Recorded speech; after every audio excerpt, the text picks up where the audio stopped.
Grab your coffee. Welcome to Saturday morning Big East Shootaround, everybody. John Fanta here in New York City with 25 days to go before the Big East tournament inside Madison Square Garden. And like a great horse race at the Saratoga track, we are in for the final stretch, quite the final stretch of this regular season title race. These next 3 weekends are going to be fantastic. Let's get to the headlines, and we stay right with those Creighton Blue Jays. Jays flying high. They've won 7 in a row after a victory over Seton Hall on Wednesday night inside the Prudential Center, a win in which Creighton really showed their defensive tenacity, holding the Pirates to just 7 points over the last 12 minutes of the game. Baylor Shireman was terrific for the Blue Jays with 19 points. Ryan Nembhard added 15. How about Trey Alexander with 8 assists? Creighton has balance. They defend. They've got a toughness about them. They're well coached. Greg McDermott has done such a nice job with this program, and they get better as the season goes on. That's what we're watching, and we are watching a Creighton team that I think is playing the best basketball of anybody in this conference right now, and has legitimate Final Four potential, which is what we talked about in November. It took some time. They lost 6 games in a row. The Ryan Kalkbrenner illness certainly set this team back. But the Blue Jays are on a roll, which is what takes us to headline number 2. UConn made a statement earlier this week. In beating Marquette 87-72, the Huskies looked the part of the team that we saw start the year 14-0. That was more like it for UConn on Tuesday night inside the XL Center. Jordan Hawkins was cooking early. Adama Sanogo looked great. And they got point guard play. Coming up on today's show, we'll talk with Tristan Newton, a one-on-one with the UConn star point guard who performed like a superstar on Tuesday with a triple-double. Newton, so impressive at initiating the offense with those 12 points, 12 assists, 10 rebounds. And the fact that he's able to initiate, Connecticut's got the pieces and parts around him. Because you go from Sanogo to Hawkins to how about Alex Caravan, who we're going to get to later in today's show. Andre Jackson, of course, as well. And the pieces go on and on. But if you don't have great point guard play, it's hard to win consistently in this league. Tristan Newton has found his rhythm. He's found a groove in a Connecticut uniform. We'll talk about that with him in just a few moments. Which turns us to headline number 3. Bubble life for Seton Hall. The Pirates are 8-6 in the Big East. They missed an opportunity against Creighton on Wednesday night. So, tonight is critical. 8 Eastern time, FS1, against a Villanova team that has found more semblance of what we're used to seeing with them, but can they win a close game? This one could very well be tight. The Hall was in Mike DeCourcy's first 4 out earlier this week in his bracket forecast, meaning they're just on that cut line. You lose to Creighton, it doesn't harm you a whole lot. Creighton is one of the 3 Big East teams that's in KenPom top 11. They're a top 20 net team, and it's not going to harm you a whole lot. But for the Pirates, they're in a situation where they have those 3 quad 1 wins. They have a bad loss to Siena, but for the most part, their resume is solid enough to be on the bubble. A win at Villanova would prove to be crucial because then they've got Georgetown on Tuesday, so you could feasibly, if you win the next 2, be sitting at the 10 Big East wins and in an area where you still have some resume-boosting opportunities to come. Look, the Pirates, they're right on that bubble. You really don't want to go 0-2 on a week when you're on the bubble. So this one tonight at 8 Eastern time, FS1, is a big one for the Hall. Let's get the expert opinion on the Big East. Andy Katz joined me earlier this week to talk all things around the conference. Great to welcome in NCAA.com senior correspondent, my FoxSports.com colleague. You can find him everywhere at the Andy Katz on Twitter. Andy Katz is joining us on Big East Shootaround. All right, Andy, the Big East has 5 top 25 teams. Out of these teams that you look at the top of the league, who are you most bullish on right now? Believe it or not, it's Creighton. Xavier had the great win after learning about Zach Fremantle. So Jack Nungy obviously has played well. They've got the pieces with Boom and Jones, but their depth has certainly hurt. We'll see how that affects them long term. More so, really, in the Big East tournament where it's back to back to back to back. Yes. At least 3 times you would think. So, but Creighton, it finally feels like they're playing the way we all projected them to be playing at the beginning of the season, in that Maui Invitational where they lost to Arizona in the final. Then they went on that massive losing skid. Now Ryan Kalkbrenner was hurt for much of that, but he's back playing really well. Nemhard obviously is a solid point guard. Baylor Shireman, continues to make at least a 3, I think, in 30 plus straight games. So he's been consistent as a transfer for them. I just feel like their pieces are in play and they're hitting their stride at the right time.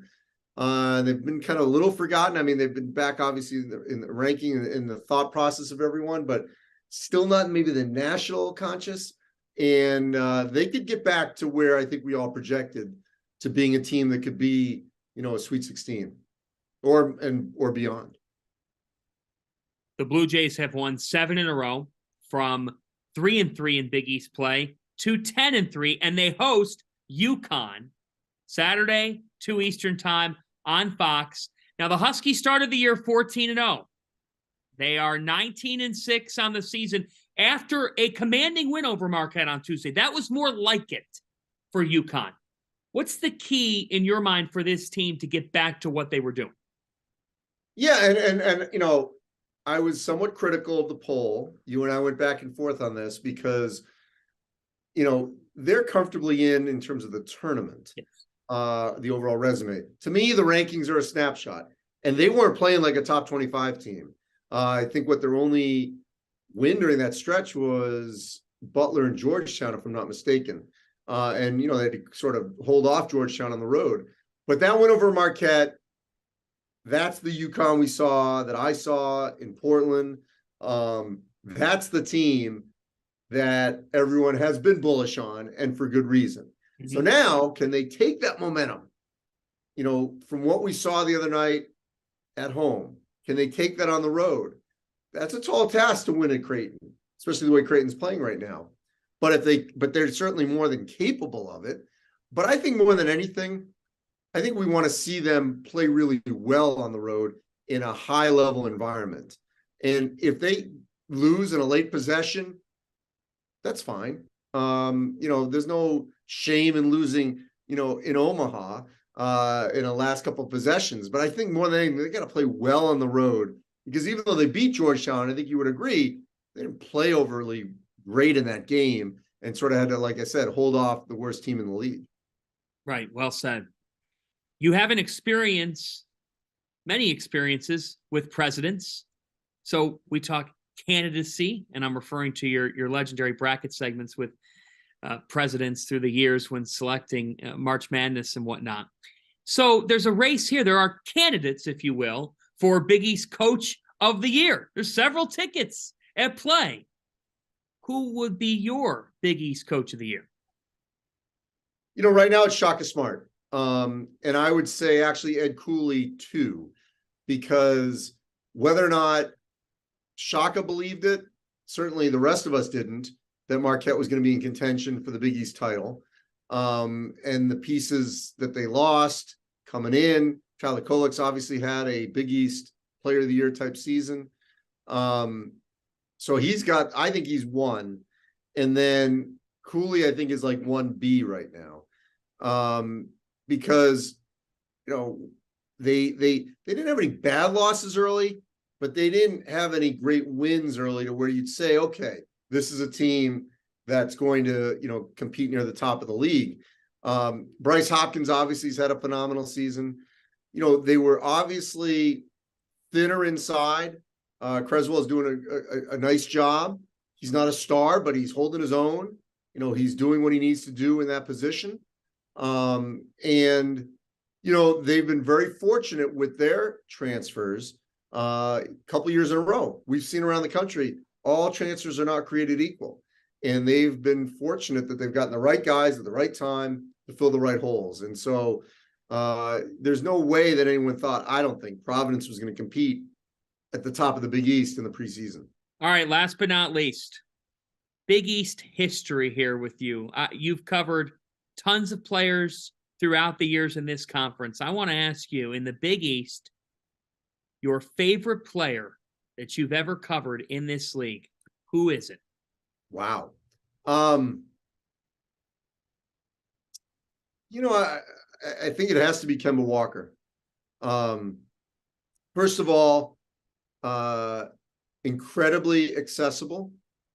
I did a story with him back in his neighborhood in New York that I thoroughly enjoyed. He was a big-time shot maker. That run he had, obviously, in the Big East tournament was phenomenal, and that'll go down in, legendary status in UConn and Big East history.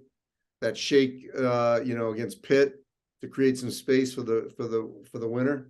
But I just think, he was at that height of UConn greatness in the league. It was starting to come down, but it was peaking, and just everything he accomplished during his career, I thought was tremendous. And just, I'm biased. I also think of who I had a great time dealing with. Right. And he's certainly at the top of the list. And Jim Calhoun will tell you so, right? Yeah. Of course he will. Read him at NCAA.com. Read him at FoxSports.com. You can follow him at the Andy Katz all over March Madness accounts as well. It's one of the faces of this sport, and it's a pleasure to have you, my friend. Andy, thanks for the time. Thanks, John. Live from New York City, we are inside the Mecca. Listen to him roar. This is the Big East, folks. Nothing's going to be easy. Let's go. Answer on three. 1, 2, 3. Answer. Oh, what a pass. Let's go, Johnny. True defense. We're number 1. We've got ourselves a knockdown, drag-out, Big East battle. My goodness, how about that? We thank Andy Katz for his time. Congratulations are in order during this Black History Month to former Providence Director of Athletics, a legend, Bob Driscoll, who was awarded the second annual John Thompson Jr. Award by the Big East Conference earlier this week at Amica Mutual Pavilion during the Friars game against Georgetown. John Thompson Jr.'s daughter Tiffany on hand here to hand out the award along with Big East Conference officials. And this award is given to those in the Big East Conference who have fought social injustices and prejudice and have tried to raise the game in diversity, equity, and inclusion in college athletics. Bob Driscoll, the first athletic director in the Big East Conference to be part of the Big East DE&I working group. He has been a force as Providence's AD for 21 years before handing the keys to Steve Napolillo. What Bob has done, he is more than deserving of this award. And John Thompson Jr., a Providence alum. A fact that if you didn't know before, you do now. And a Big East legend. Nobody more fitting than Bob to take home that honor.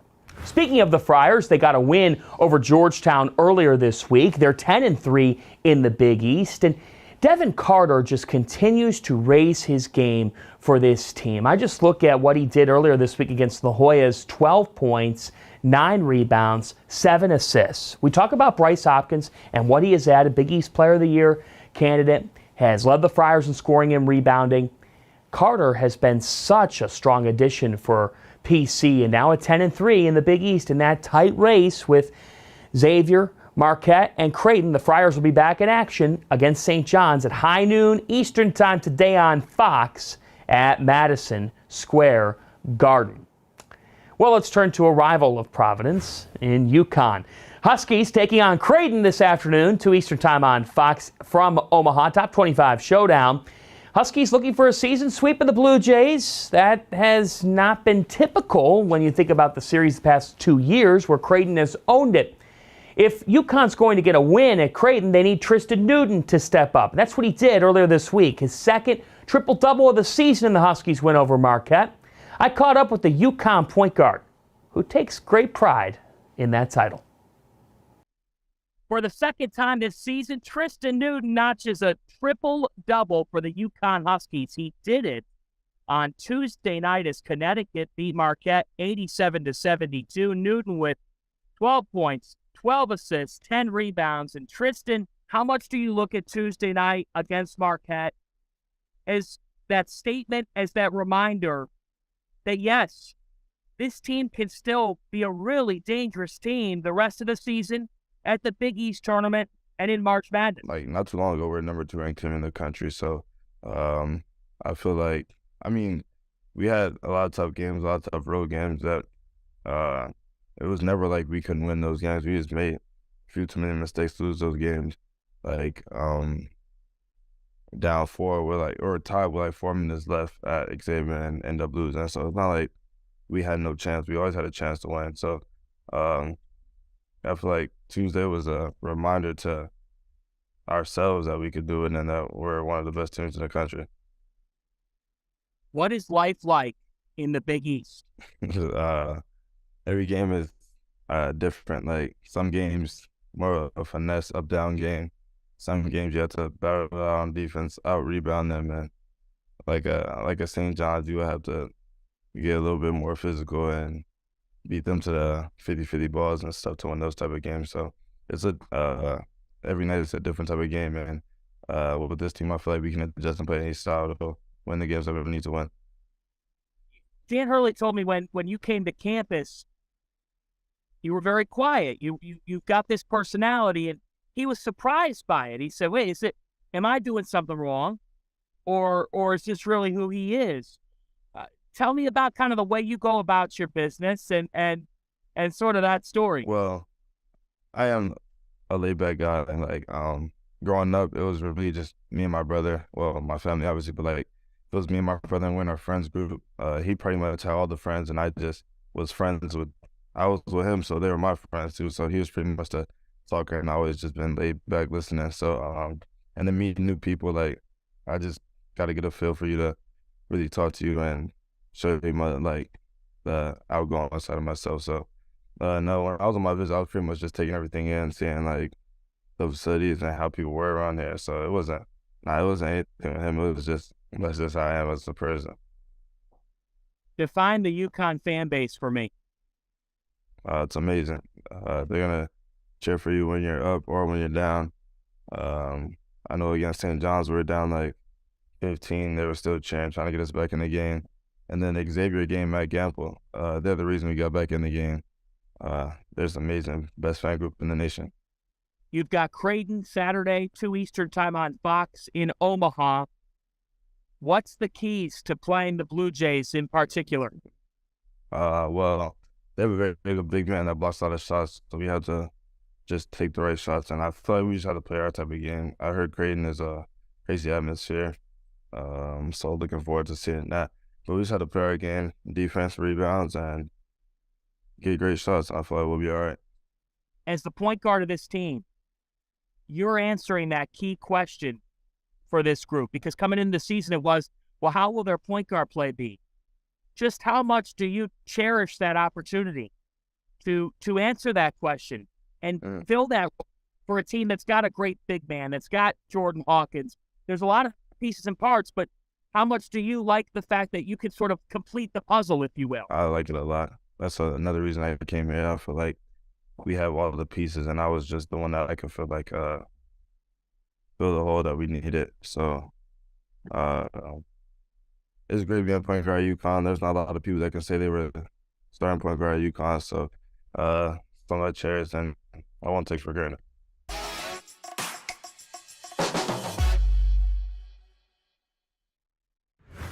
We thank Tristan Newton for his time. What a big-time matchup between UConn and Creighton coming your way, 2 Eastern time on Fox. Blue Jays and Huskies are 2 of the 5 teams in the Big East, ranked in the AP Top 25 this week. Let's take a look. Marquette cracking the top 10.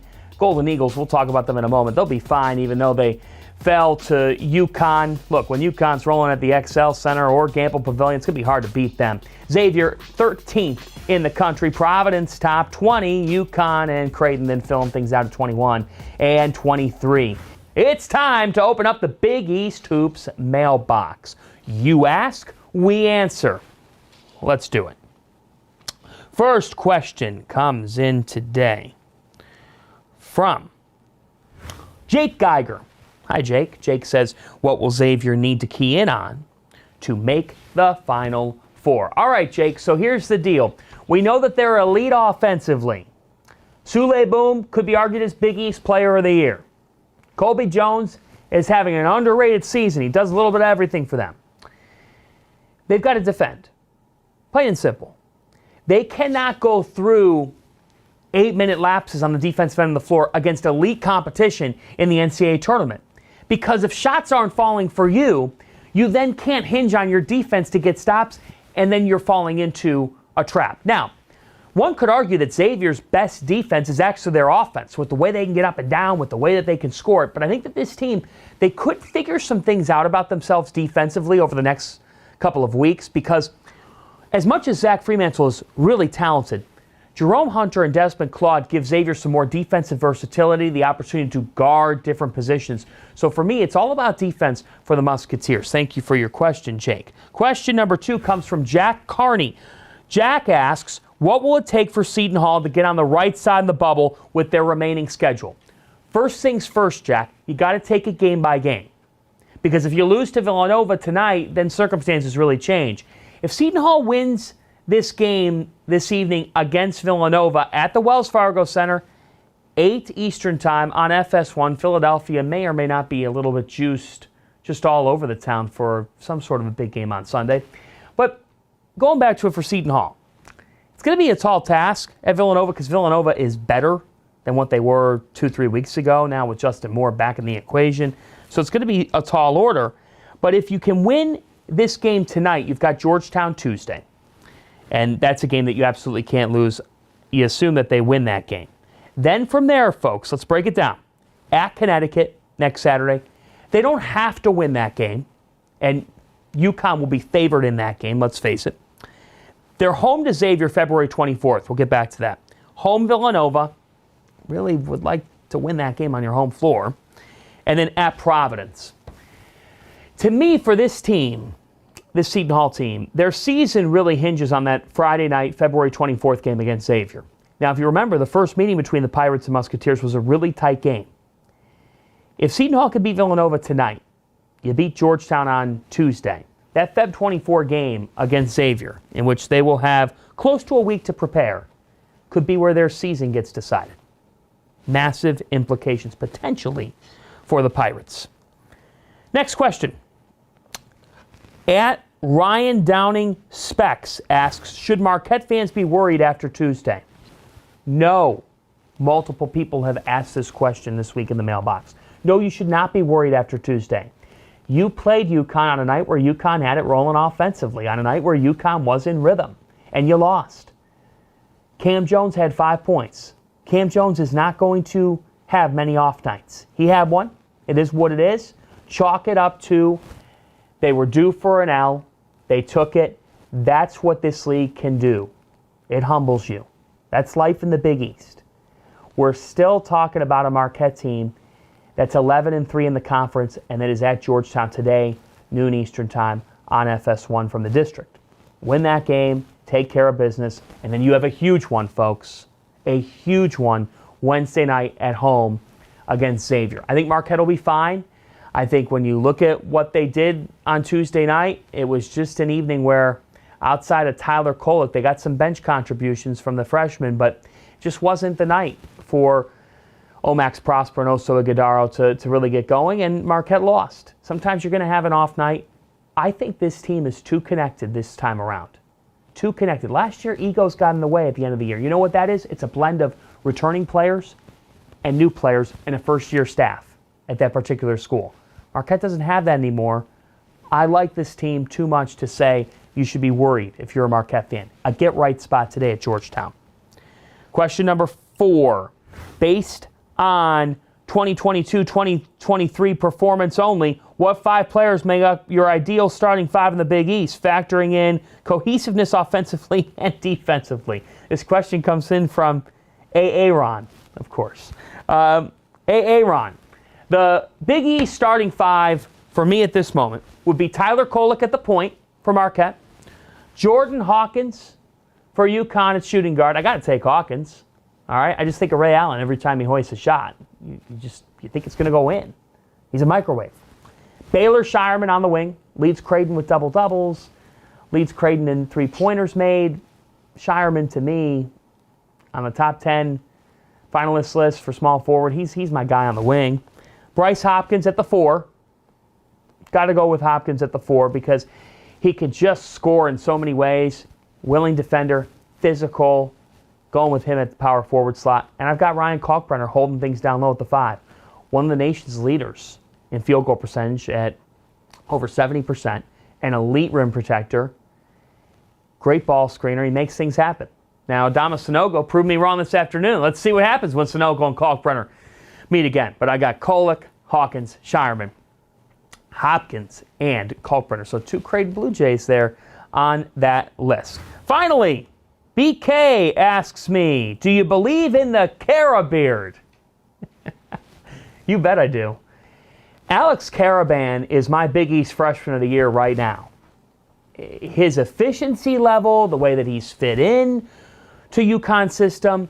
What was the biggest thing that really riddled the Huskies last season? Perimeter shooting. Karaban supplies that. The rotation on his shot is so impressive, and I think he's just bought into everything that they want from him. The guy doesn't sleep. I mean, he doesn't leave the gym. And if you want to get better at basketball, you want to develop your game and focus solely on the sport, of course you go to class, but you want to go to stores during the winter. Get shots up, get working. That's what Alex Karaban has done. And if growing a little facial hair, like an October beard in baseball, when the season intensifies and you want to warm up a little bit, we're in the thick of winter here. And the whole pull the sled theme, I don't mind a little grizzly beard from Alex Karaban. He's playing like a seasoned vet, and he's just a freshman. So yes, am I buying the Carabeard? You bet I am, BK. You bet I am. One more run through of the schedule today, noon Eastern time over on Fox. Providence, St. John's at the Garden on FS1. It's number 10 Marquette at Georgetown. They coming your way at 2. Top 25 showdown, one of the best games of the day in college basketball. It's UConn at Creighton, then 8 Eastern time tonight. It's Seton Hall, Villanova, renewal of a rivalry. A full Valentine's Day slate for you ahead on Tuesday, including Creighton at Providence, the 2 elder statesmen, Greg McDermott and Ned Cooley going at it. And Wednesday night, folks, Xavier at Marquette, a rematch of a great game earlier this season at the Cintas Center. We've got a tremendous Big East regular season title race. This home stretch, folks, grab your popcorn. Enjoy the games today. This has been Big East Shootaround.